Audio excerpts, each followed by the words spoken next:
নমস্কার বন্ধুরা, স্বাগত জানাই আবার আমার আর একটা নতুন ব্লগ ভিডিওতে। কেমন আছেন আপনারা? আশা করছি ভালো আছেন। আমি খুব ভালো আছি, সেটা অবশ্যই আপনাদের ভালোবাসায়। তো ভিডিওর শুরুতেই দেখলেন আমরা যেন কোথায় এসছি, তাই তো? আমরা এসছি দীঘায়।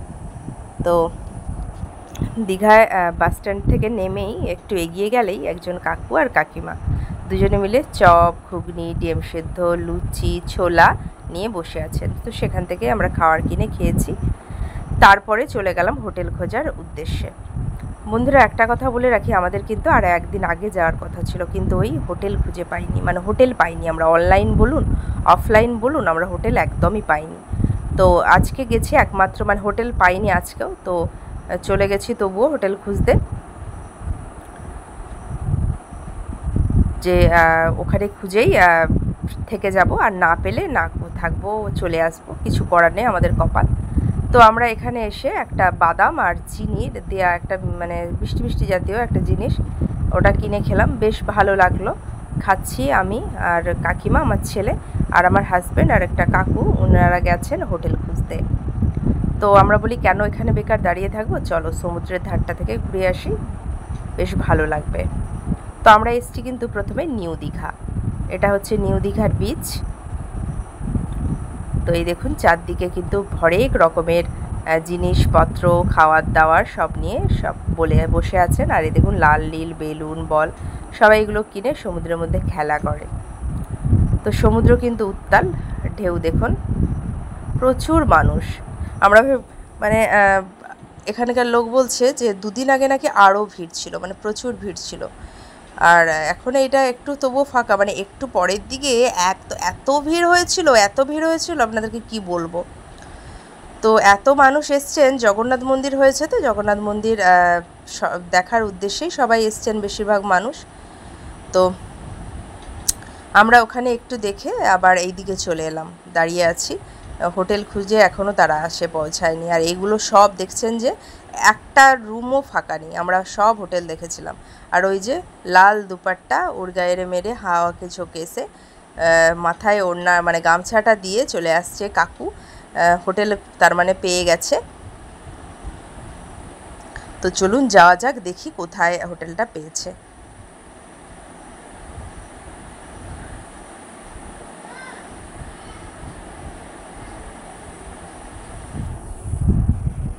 তো শেষমেশ এই দেখুন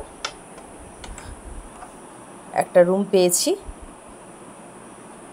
আমি মনে করি নাই মামার থেকে কানা মামা ভালো। তো হোটেলে ব্যাগপত্র রেখে চলে এসেছি সমুদ্রে, যেটার জন্য যাওয়া। তো এই যে দেখুন সমুদ্রে এসে আগে ছুটে নেমে পড়েছি। এটা গেছিলাম আমরা উদয়পুরে, নিউ দীঘায় একটু ঢেউ খেয়ে চলে এসেছি উদয়পুর।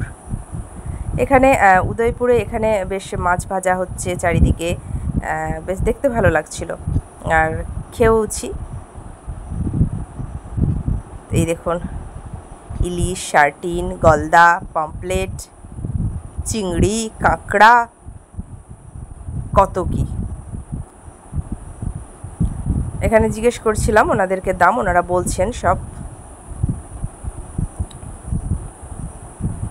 যাই হোক, তারপরে এসে গেলাম গোলা খেতে। আমি খেয়েছিলাম কালাকাঁদ গোলা, বেশ টেস্ট।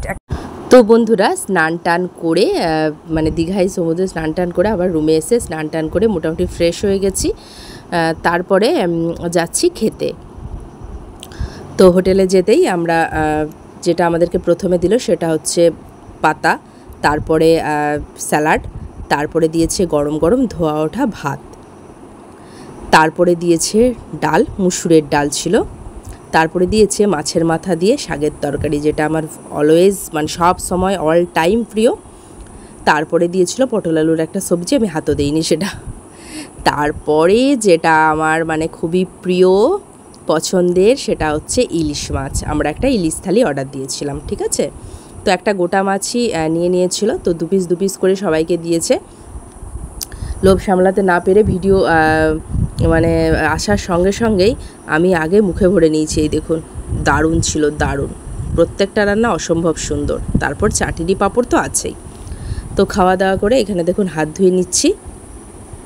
তো ইলিশ থালি যদি আপনারা খেতে চান দীঘায় কিন্তু 400 টাকা করে পার প্লেট মানে পড়ে, ঠিক আছে। এবার কখনই কীরকম রেট চলে তো জানি না, 400 টাকা করে পার প্লেট পড়বে। আমরা 5টা থালি অর্ডার করেছিলাম। তো তারপরে দেখুন খাওয়া দাওয়া করে একটু রেস্ট করে কিন্তু আমরা চলে এসেছি জগন্নাথ মন্দির দেখার উদ্দেশ্যে। তো আমরা কিন্তু ভিতরে ঢুকিনি, কারণ আমাদের ট্রেনের টাইম হয়ে গিয়েছিল, আর হোটেলটা ছিল অন্য লোক আর কি বুকিং করেছিল, তো ওনারা বিকেলবেলা চলে আসবেন। তো আমরা তার আগেই যেটা ফাঁকা ছিল সেখানে আমরা ছিলাম আর কি, এটা হচ্ছে ব্যাপার। তো বাইরে থেকেই দেখে নিয়েছি। তো নেক্সট বার আবার আসবো, এসে জগন্নাথ